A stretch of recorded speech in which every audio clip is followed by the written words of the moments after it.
tema é um tema muito interessante, né? Do feeling ao facting, decifrando o e-commerce de grocery. Então, a gente vai falar um pouco aí de dados e também de insights para que o e-commerce de grocery aconteça. Nós vamos convidar 2 pessoas. Então, primeiro, ele que possui 10 anos de experiência em vendas, trade marketing, planejamento em grandes empresas, como BRF, British, Itaú e GM, desenvolvendo estratégias de utilização de dados com foco em resultados, João Mascheto, diretor comercial da Scantec. Falei certo, João? Mascheto.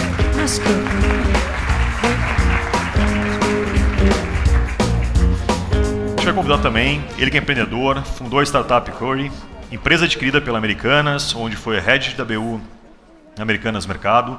Também foi conselheiro do Sistema B do Brasil, advogado pela PUC São Paulo, com MBA em Economia. Hoje está à frente da área de e-commerce da Scantec.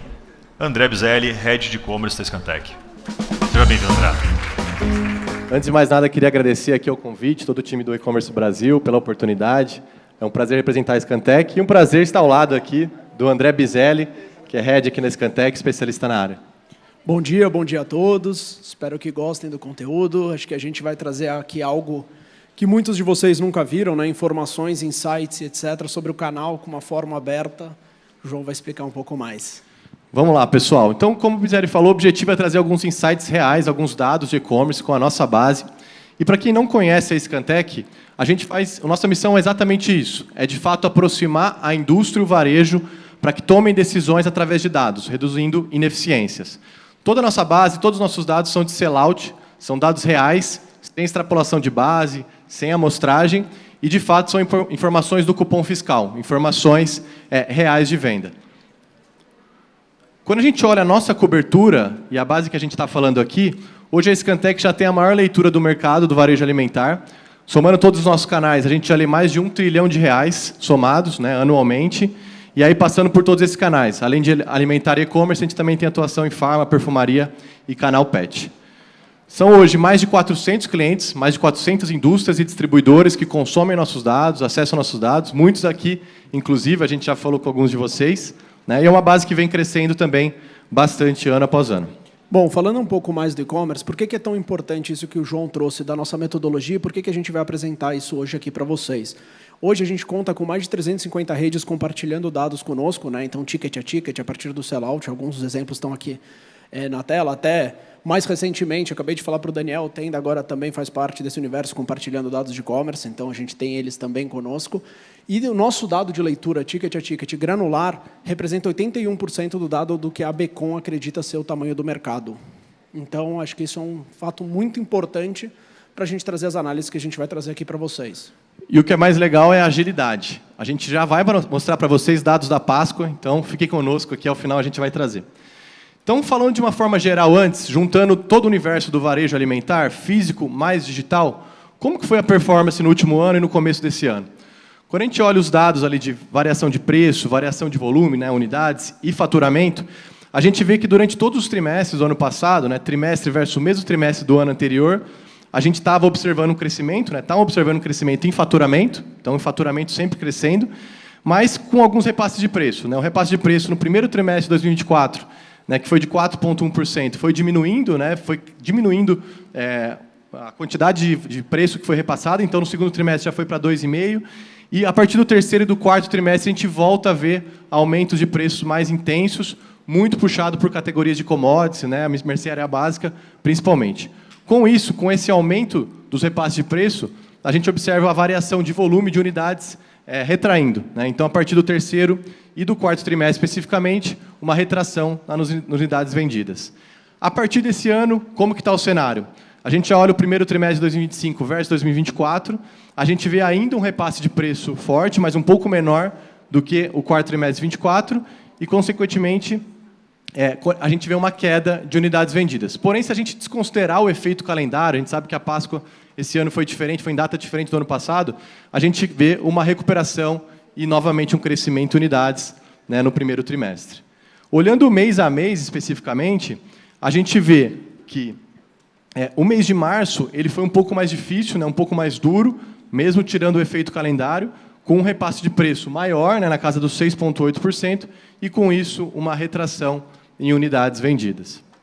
E para fechar aqui, falando do varejo como um todo, físico mais digital, a gente olha aqui todas as cestas e as variações, e a gente vê que tem 3 cestas, principalmente, que puxam o crescimento em valor nesse primeiro trimestre, contra o trimestre do ano passado, que são perecíveis, né, 9,9% de crescimento, bebidas e mercearia básica com maior crescimento em faturamento, só que quando a gente passa para a variação em unidades, uma queda, né, muito puxada por os aumentos de preços das commodities que a gente está observando e vocês estão vendo aí no dia a dia.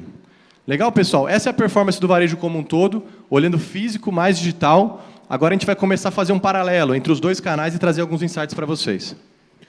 Bom, acho que para começar a gente gosta muito de uma analogia, né, que a gente usa do físico e do digital, né? Então, quando as pessoas olham de longe, muitas pessoas acham que é exatamente o mesmo jogo, tem o mesmo objetivo, que é vender mais, melhor, atender melhor o cliente, o que é verdade.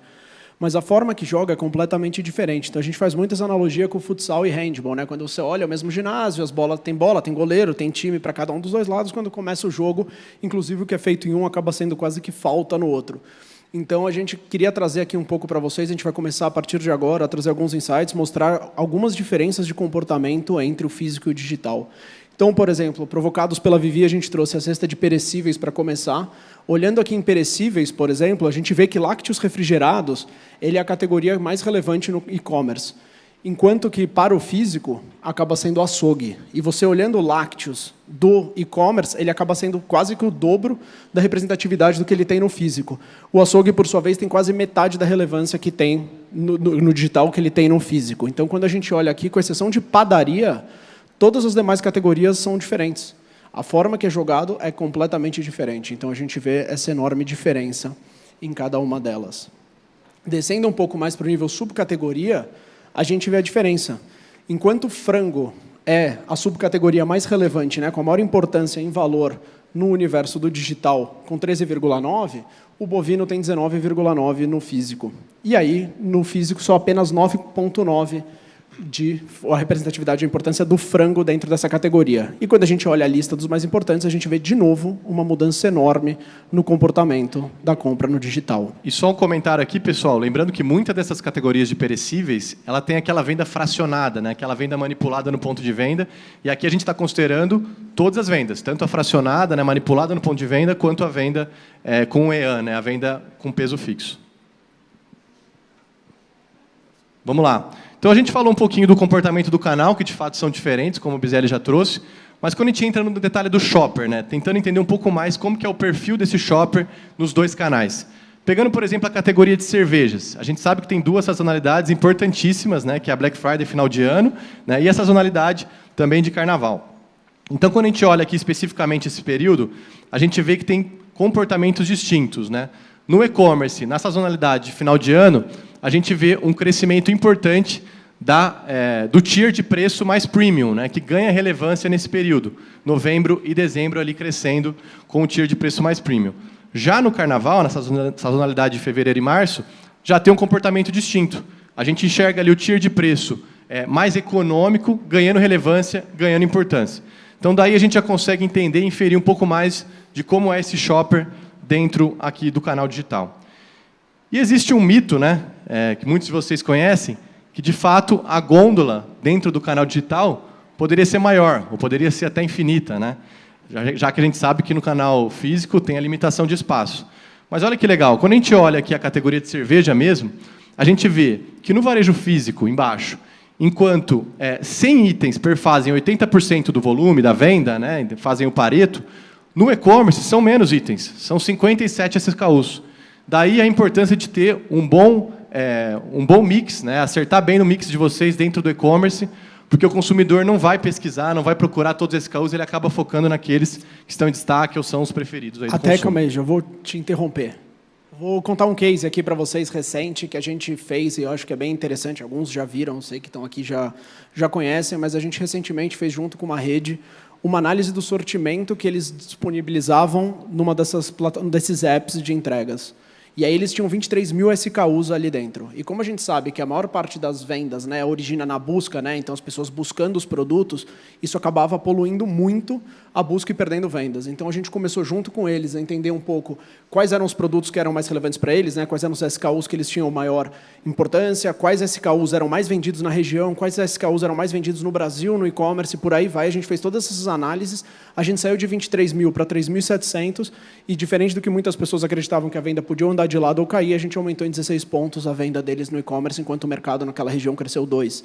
Então, foi trabalhando junto com a rede, trabalhando, entendendo o sortimento, fazendo exatamente isso que o João falou, né, da questão da prateleira infinita. Cuidado com isso. Quando você sobe muito item sem está muito bem claro a descrição e etc., você acaba poluindo a busca. Fica difícil do cliente encontrar o que ele exatamente quer comprar. Então, quando ele digita um item, aparecem N e o que ele queria especificamente acaba não aparecendo. Então, entender um pouco as curvas, quais são os produtos de curva A, quais não são, etc., e como trabalhar melhor isso, ou coexistências e afins a partir disso, é um caminho importante. Boa. Seguindo aqui, então, pessoal. Pode continuar, Bizelli. Bom, então, olhando aqui um pouco a questão, né, do tamanho das embalagens e o índice de preço, a gente vê que no e-commerce, né, então esse gráfico é comparando sempre o e-commerce em relação ao físico. A gente vê que no e-commerce tendem a comprar embalagens maiores, buscando um índice de preço menor por quilo, né? Então, ou por litro, dependendo do produto. Então, assim, é uma busca por produtos maiores, as embalagens são maiores, com um preço menor. Então, tem aquele paralelo, né? A gente sabe que os preços podem ser maiores dentro do e-commerce, dentro do digital, do que comparado ao físico. A gente acabou de ouvir aqui, acho que foi muito legal esse ponto. Mas, por outro lado, o consumidor, em algumas categorias, está buscando embalagens maiores, né? O que faz com que o preço por quilo ou por litro seja menor. E aqui trazendo um dado que também é bem curioso e é pouco intuitivo, na verdade, acho que poucas pessoas... Quem aqui imaginava que o café no digital, o café moído, ia estar, apesar do preço ter subido também, a variação de preço, ele virou uma opção de compra. Então, ele aumentou muito a variação de volume vendido no digital, enquanto o físico perde, muitas pessoas migraram para o digital, muito possivelmente por poder buscar, encontrar o melhor preço, a melhor condição, etc. Você tem aquela facilidade do digital de você fazer comparações rápidas e não precisa obrigatoriamente estar em um único lugar, você pode estar em vários ao mesmo tempo no digital.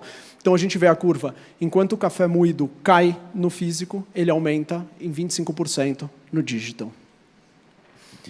Olhando um pouco aqui, né, quebrando um pouco mais sobre café, a gente vê, de novo, né, voltando à questão do shopper que o João comentou e etc., os hábitos de compra e o que eles buscam, a gente vê que no digital tem um comportamento muito diferente do físico, né, tendo o café em cápsula também sendo maior, mas com 10 pontos mais importante do que os demais, 28% do café premium, enquanto no físico é 21%, e a gente vê que tanto o café com leite como o café solúvel juntos não representam apenas o café solúvel no físico. Então, ele tem uma importância muito menor no digital do que ele tem no físico. Legal, pessoal. Seguindo aqui, a gente já vai trazer em primeira mão alguns insights para vocês da Páscoa, né? Bem recente, mas a gente já tem dados aqui frescos para vocês. Então, a primeira coisa, o primeiro insight que a gente queria trazer é uma análise aqui de venda por dia, né, no canal digital, aqui 100% digital, comparando duas categorias, comparando ovo de Páscoa e comparando chocolates. Então, eu queria ressaltar aqui um ponto importante, quando a gente olha ovos de Páscoa aqui no digital, a gente vê um crescimento aí muito forte de venda na última semana, basicamente. A partir do dia 13 de abril, começa ali o crescimento, o pico de venda, chegando até ali dia 17 e 18 de abril, né? E no dia 18, né, que foi o feriado, né, foi a sexta-feira, tem uma queda, né, o consumidor esquece de comprar, deixa de comprar, mas volta a comprar ali no dia 19, né, por deixar para a última hora, a gente sabe como é o consumidor brasileiro. Então, a gente vê nitidamente esse crescimento com esse vale aí no feriado e depois volta a cair. E na sexta, é legal que a gente vê, né, cai na sexta, no sábado, quando sobe, ele sobe muito puxado pelo ship from store, principalmente dos varejistas ali, vendendo direto para o cliente. Então, por causa do prazo, mas também para aquele, tá aquela correria, etc., entra, compra rápido para receber rápido no próprio dia o ovo que acabou esquecendo. Beleza. E chocolate é um comportamento mais linear, né? Também começa a crescer bastante na última semana, ali a partir do dia 13, né? Com um pico de venda ali no dia 15, 16, e depois entra numa descendente aí caindo até a Páscoa e depois dela. Legal? Seguindo aqui, pessoal, entrando um pouquinho no detalhe de preço, né? Aqui a gente compara, tem um índice de preço de ovo e chocolate. O que a gente consegue entender? A gente travou ali 100% de índice no dia da Páscoa, né, para entender como são essas flutuações de preço dessas duas categorias. E quando a gente olha o ovo de Páscoa primeiro, a gente vê, né, que o preço começa ali mais alto, na casa de 120, 130 de índice, ou seja, 30% mais caro do que o dia da Páscoa. E lá para o dia 15, né, 15 e 17 especificamente, começam as rebaixas. Né? Então, tem rebaixas de preço importantes, né, para desovar ali todo o estoque, literalmente. E a gente consegue ver que tem uma redução importante de preço, principalmente ali no dia 15 e 17. Depois volta a subir até chegar na Páscoa. Quando a gente olha chocolates, olha que interessante. A gente vê que no dia da Páscoa tem um preço de 100% e um dos maiores preços, né, da base histórica que a gente está analisando. E por quê? A gente entende que o varejista, né, ele acaba reposicionando o preço de chocolates nesse período. A gente sabe da diferença do preço por quilo, que é muito grande, entre ovos de Páscoa e chocolate. Então, o varejista aproveita, né, para rentabilizar um pouco, subir um pouco os preços, ali até próximo da Páscoa, né, chegando ali no seu maior índice na Páscoa e um pouco depois. E depois, pós-Páscoa, volta a baixar esses preços e voltar no índice regular. Tá certo? E comparando com o varejo físico... Bom, falando um pouco do físico, a gente vê, né, que o maior share na segunda semana, quando o preço está no menor patamar, depois disso ele vai perdendo um pouco de share para o universo do físico. Mas quando a gente vê também a questão do preço, né, como o João comentou do chocolate, a gente vê que ele vai subindo, né? Então ele baixa o preço no começo, as pessoas fazem muitas compras de chocolate, muito provavelmente para produções ou outras coisas, e aí o preço, conforme vai subindo, né, ele faz uma curva inversa do que o ovo de Páscoa, né? Então o ovo de Páscoa ele tem o seu menor preço no domingo. Aqui você vê que o chocolate ele começa muito antes essa promoção e depois ele vai escalando para chegar no domingo de Páscoa já voltando para o preço dele e ali diante ele segue. Perfeito, pessoal. E para fechar, fazendo um resumo aqui para vocês dos principais insights que a gente trouxe. Então, aqui pontos importantes, né? Acho que é o primeiro que o Biselli comentou, que existem diferenças significativas entre os dois canais, na importância das cestas, das categorias. Então, aquela estratégia que você tem no físico nem sempre é a mesma que você tem que ter dentro do canal digital. O shopper é um shopper muito... E até aproveitando, né, na questão, na primeira, assim, acho que além dessa diferença, acho que um ponto muito importante para o varejo é a questão de você dividir essa gôndola. Então, assim, é uma coisa que a gente tem visto e acontece muito. Produtos que são muito vendáveis, né, tem uma alta atratividade no universo do digital, acaba não tendo espaço nas gôndolas físicas. Só que o problema é que a venda é um ship from store. Então, o que acontece? Acaba tendo a ruptura que o Daniel comentou mais cedo. O cliente quer um produto, às vezes, maior, como a gente mostrou que também você precisa de os clientes buscam embalagens maiores e por aí vai. Ele vai olhar na página teoricamente tem, mas não existe. Por quê? Porque na hora de montar ali a loja, montar a gôndola, quem decidiu o espaço da gôndola foi o físico. E o físico não deixou nenhum espaço para trabalhar o digital. Então, é muito importante, seja para o varejo, seja para a indústria, trabalhando junto com o varejo, entender isso. A importância de você fazer essa melhor distribuição da gôndola, ter um espaço pensando já no canal digital, pensando no ship from store, pensando que o cliente compra online, mas o produto sai da loja física. Então, esse é um desafio que poucas pessoas pensam. Muitas vezes, as pessoas, clientes, sofrem, que é você tentando comprar e não conseguir, porque aquele produto está em ruptura. E esse é algo que perde-se muita venda, como o Daniel mostrou anteriormente. Legal. E, além disso, o ponto do shopper, né, pessoal? A gente viu aqui que o perfil de compra é muito diferente. Os momentos de compra são distintos. O shopper ele busca, né, tiers de produtos diferentes, com preço diferente, com embalagens diferentes. Então, estamos falando de perfis de shoppers muito distintos. Então, vale uma estratégia mais dedicada para o e-commerce, para o digital, que vai endereçar esse shopper e vocês conseguirem vender mais. E, por último, né, a gente já trouxe aqui o ponto da gôndola. A assertividade do mix é muito importante, tá, pessoal? A gente precisa ter um mix que seja adequado, que seja, de fato, o que o consumidor busca dentro do site de vocês, dentro do digital, então, dentro das plataformas. Então, a importância de vocês analisarem bem o mix, né, entender o que faz sentido e o que não faz, é super relevante para crescer e desenvolver o negócio de vocês. Fechado, pessoal? Era isso que a gente queria trazer. Se vocês quiserem baixar o material, ali está o QR Code, fiquem à vontade, vocês podem fazer o download. A gestão do... Opa! Então era isso, fiquem à vontade para baixar aqui o material, tá? A gente trouxe alguns insights, mas depois a gente vai estar aqui com vocês, se vocês quiserem tirar outras dúvidas, perguntarem outras coisas, entrar mais a fundo também, estamos à disposição. Acho que vai ter pergunta. Tá? Tem pergunta. Vamos obrigada, lá. André. Obrigada, Caio. Palmas, pessoal.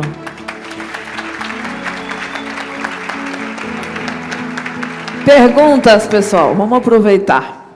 Ali. Ó, tá vendo aí? Nome, se quiser falar cidade, empresa, fica à vontade. Idade não, né? Não precisa, senão eu vou ser obrigada a assumir os meus lados, né, de uma década muito longe. Tá. Diga. Meu nome é Ana Flávia, trabalho na Tetra Pak, eu sou ex-Amazon e tenho a missão, um chapéuzinho, de trazer digitalização e e-commerce para os meus clientes. Então, Coca, Pepsi e afins. E eu fiquei com uma dúvida quando você comentou sobre pacotes maiores, produtos maiores, né? A gente vê uma tendência, tanto nos Estados Unidos e agora aqui também, de famílias cada vez menores, né? Isso são dados da própria Mintel, Euromonitor e afins. E eu fiquei em dúvida quando vocês falam que no e-commerce tem pessoas buscando cada vez mais litragens maiores, produtos maiores. Então, queria entender um pouco mais. Vocês estão falando de multipack, pack, ou exclusivamente 1,5 litro, 2, enfim? Exatamente isso. Tá? A gente está falando de tamanhos de embalagem. Tá? Dentro da nossa base que a gente está analisando aqui, a gente observou que o consumidor, em algumas categorias, aí não são todas, tá? Mas em algumas categorias, ele está optando por embalagens maiores, mais econômicas, né? Com 1 quilo maior, com uma litragem maior. O que é diferente, o que até surpreende a gente quando a gente analisa, né? Até observando o Fini que a gente tem e outras pesquisas fora, mas dentro do Brasil, talvez até pelo momento que a gente está vivendo hoje, né? Um momento econômico, a gente está observando isso e é de fato o que a gente trouxe. E vocês acham que é algo mais do varejo alimentar, né, do digital, ou também do marketplace? Dos dois, com certeza, mas é a questão também, é o que o João está falando, eventualmente aqueles packs, né, do digital, que são várias uma embalagem com muitos produtos dentro, né, muitas unidades. Isso, naturalmente, também por uma questão de frete. Então, você pensando nisso, você tem o desconto do frete, você quer isentar o frete, ou você quer diluir o valor do frete na compra total. Então, tem esse efeito também frete dentro do digital. Por isso que também tem essa busca maior por embalagens, né? Você sempre, quem nunca aqui compra digital, põe mais umas 2 coisinhas para reduzir o frete. Fala, pô, beleza, se eu chegar em tanto zero, ou coisas do gênero que você fala assim, pô, beleza, eu quero, já que eu vou gastar X, eu não vou entrar para comprar só isso. E aí você compra mais coisas e mais unidades, por exemplo, alguma promoção que o famoso Leve 3, Pague 2, que essa é uma outra discussão para um outro momento, mas a gente um dia vai fazer uma apresentação para vocês disso, de como essa é uma mecânica do físico, que nem sempre no digital ela é boa, porque ela acaba virando uma mecânica de desconto de frete. Mas tudo bem, isso é outro dia. Obrigada. E tem uma hipótese menos óbvia também, né? No varejo físico a gente tem que carregar o peso, né? Então a gente tem que levar a sacola, né? Levar para o carro ou ir a pé. No digital a gente recebe na porta de casa. Então também isso pode contribuir. Quem nunca teve que levar aqueles sacolões de papel higiênico gigante, que é super a mão jeitoso. Fica quase rasgando, né? Sacola pesada. Verdade. Verdade. Mais alguma pergunta, pessoal? Não. André e João, muito obrigada mais uma vez. Palmas, pessoal.